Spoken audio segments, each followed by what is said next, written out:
Pessoal, eu vou analisar essa movimentação do Bitcoin, mas antes eu quero que vocês vejam esses três gráficos. O gráfico de cima é o gráfico do S&P 500. O segundo gráfico de cima para baixo é da Nasdaq 100. O terceiro é o gráfico do ouro e o último aqui, o quarto gráfico de cima para baixo, é o gráfico do Bitcoin. Vocês percebam que havia uma clara correlação entre a expansão de Nasdaq 100, S&P 500, ouro e até o Bitcoin, até o momento em que o JP Morgan, aqui no dia 10 de outubro de 2025, resolveu atacar o Bitcoin. Porque até então, basicamente, o Bitcoin até tinha sentido aquele crash lá da guerra tarifária do Trump, ó, a exemplo da Nasdaq, a exemplo do S&P 500, o Bitcoin também tinha tombado, mas aí tudo tinha retornado à normalidade. O S&P 500 voltou a bombar, a Nasdaq havia voltado a bombar, o ouro já estava bombando, desenhou lá uma máxima histórica em 4.400 dólares a onça de ouro e o Bitcoin estava indo bem, de repente, no dia 10 de outubro, S&P 500 continuou voando, Nasdaq continuou voando, o ouro continuou voando e o Bitcoin começou a derreter. Numa guerra clara e declarada do establishment financeiro global contra o Bitcoin. E o que está acontecendo? E o que vocês precisam entender para, de uma vez por todas, se posicionarem do lado correto da história? Porque a verdadeira guerra agora é pelo controle da oferta monetária global. Neste exato momento, o maior campo de batalha é o Congresso dos Estados Unidos. Por que eu falo isso? Vamos lá, vamos começar do começo. Para a gente entender o que está acontecendo, a gente precisa compreender o plano do establishment financeiro global. A gente precisa compreender o que eles precisam destruir e o que a gestão Trump e o mundo cripto e o viés descentralizador da circulação de riqueza precisa impor em termos de construção para que a descentralização vença a centralização. Porque até a vitória do Donald Trump, o plano dos banqueiros globais para o sistema financeiro era muito claro. O que eles queriam? Eles estavam conseguindo isso. Transformar o sistema financeiro global num ambiente ultra centralizado, dentro de uma estrutura que permitia um controle total, absoluto, só tinha acesso ao crédito às corporações que ditassem a cartilha A, B ou C, controlando a oferta e a expansão da base monetária global de forma ultra centralizada. É só ver, e eles estavam conseguindo, eles ganharam um impulso significativo em 2023. Vocês lembram do despegue da USDC, do Dollar Circle?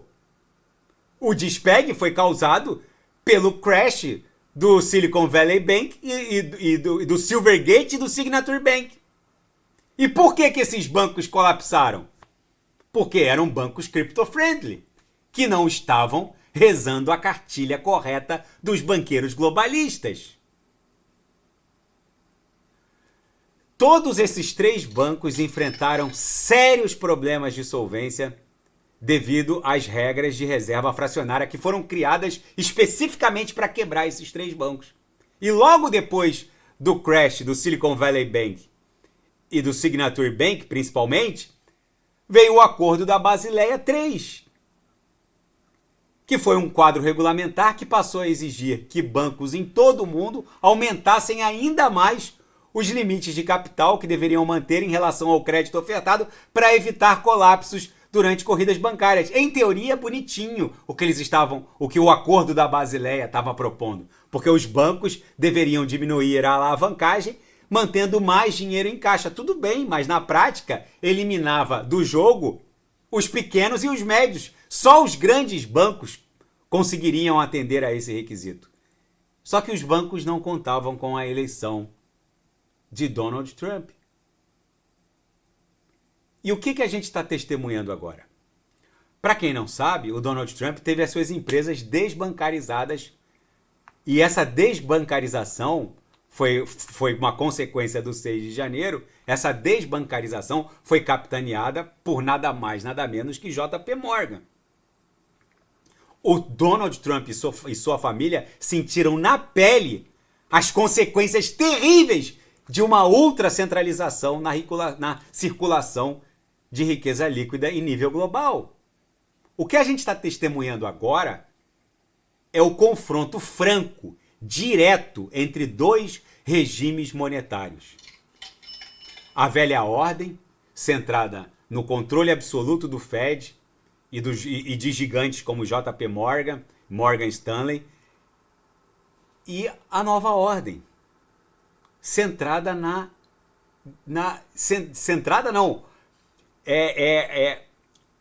construída sob uma arquitetura de descentralização, uma arquitetura ancorada na livre circulação de riqueza líquida em nível global.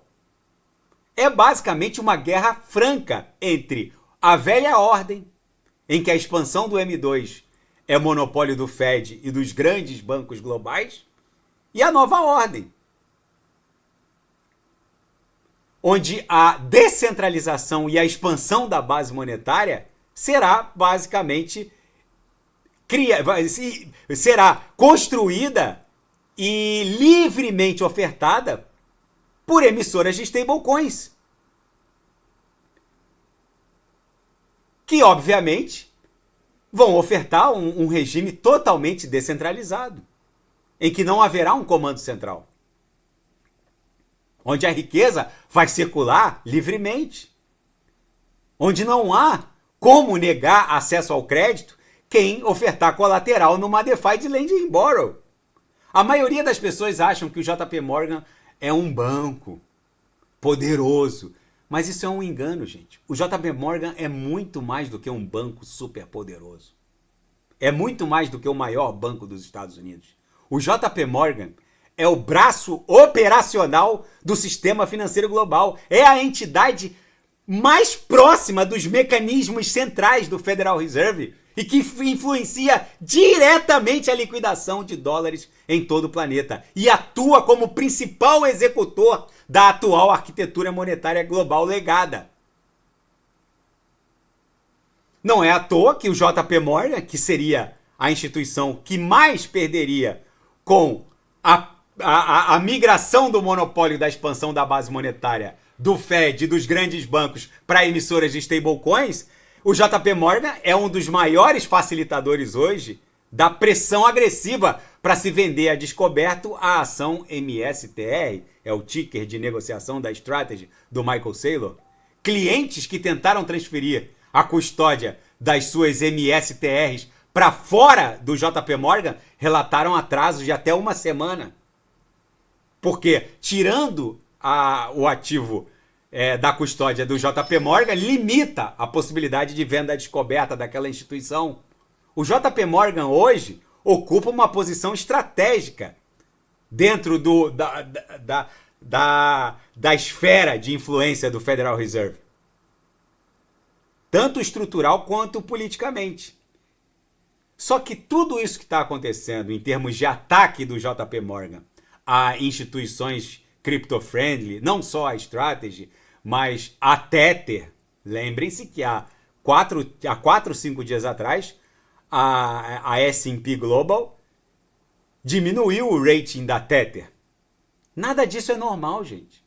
Tudo isso faz parte da mesma história. Tudo isso faz parte dessa mesma guerra franca que está sendo travada entre a velha ordem e o mundo cripto. Enquanto a mídia fica aí se encarregando de perseguir o David Sachs, falando em distrações de guerra cultural e outros assuntos que não têm relação direta com o que efetivamente está acontecendo, atacando a pessoa do David Sachs, como foi hoje a matéria do de capa, né, do New York Times, enquanto a mídia tradicional fica atacando os formuladores da política macroeconômica da gestão do Donald Trump, o governo está trabalhando nem mais silenciosamente para trazer o centro da emissão monetária de volta para o Tesouro, e num ato subsequente a emissão monetária vai ser embrulhada e entregue para as emissoras de stablecoins. O que isso significa? O Donald Trump ele está esvaziando o poder do Fed, que por sua vez vai esvaziar o poder dos banqueiros globalistas. O governo, a gestão Trump, está trabalhando para levar a emissão da base monetária para os trilhos da Web3. Essa mudança não altera o sistema existente. Essa mudança substitui o sistema existente. A gente está falando de uma guerra existencial entre a velha ordem e o mundo cripto. Atualmente, o Fed e os grandes bancos comerciais, liderados pelo JP Morgan, intermediam praticamente toda a criação e distribuição de dólares em nível global. Se o Tesouro, juntamente com as stablecoins, se tornarem a nova espinha dorsal da emissão, liquidação, colateral e distribuição de crédito de forma descentralizada, o sistema bancário colapsa. O JP Morgan já entendeu isso. E eles entenderam exatamente o que as stablecoins representam. Eles entenderam exatamente o que acontece se o Tesouro passar por meio de lastro para as stablecoins, passar a ser criador de lastro para as stablecoins, porque o Tesouro vai emitir títulos públicos que serão o lastro das stablecoins emitidas pelas grandes emissoras. Eles entendem exatamente o que acontece se o Tesouro passar, o Departamento do Tesouro americano passar a ser a espinha dorsal, junto com as emissoras de stablecoins, dos novos dólares programáveis rodando nos trilhos da Web3. Eles sabem que isso será o fim do sistema bancário tal qual a gente conhece hoje. Gente, eles estão lutando, mas com táticas de mercado agora. Eles estão criando gargalos de liquidez. Eles estão atrasando a transferência de custódia de ações que eles querem vender a descoberto, como as ações da Strategy do Saylor. Eles vão usar a influência política. Isso não é uma disputa mais... Isso é uma guerra pela própria existência. Eles estão travando uma guerra. Eles estão lutando e travando essa guerra e brigando pela própria permanência existencial deles. Eles estão brigando pela própria subsistência deles. Toda essa luta está se desdobrando sob um regime monetário que foi construído ao longo de 7 décadas. Uma financeirização da economia absurda, uma alavancagem estrutural absurda, uma concentração de reservas num nível absurdo, uma cartelização institucional nunca antes vista. Só que os especialistas em finanças tradicionais, que tratam isso como se fosse um ciclo normal, eles não conseguem entender a profundidade do que está acontecendo. Eles não conseguem entender que a gente está tratando da extinção de um velho regime para a ascensão de um novo regime descentralizado. Ambos os lados, tanto o JP Morgan quanto a Casa Branca e o mundo cripto, eles estão lutando dentro desse terreno frágil que é a infraestrutura tradicional legada, que a Forceps está tentando se manter dentro de um sistema que, capitaneado pela Casa Branca, está incentivando a migração da riqueza para um mainstream descentralizado.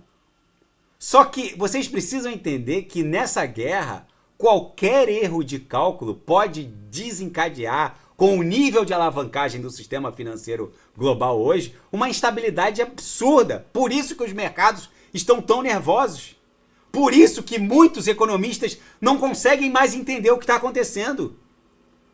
Por isso que os movimentos, não só do mercado de título japonês, americano, europeu, o próprio movimento do mercado TradeFi, às vezes parece muito estranho para quem opera há muito tempo.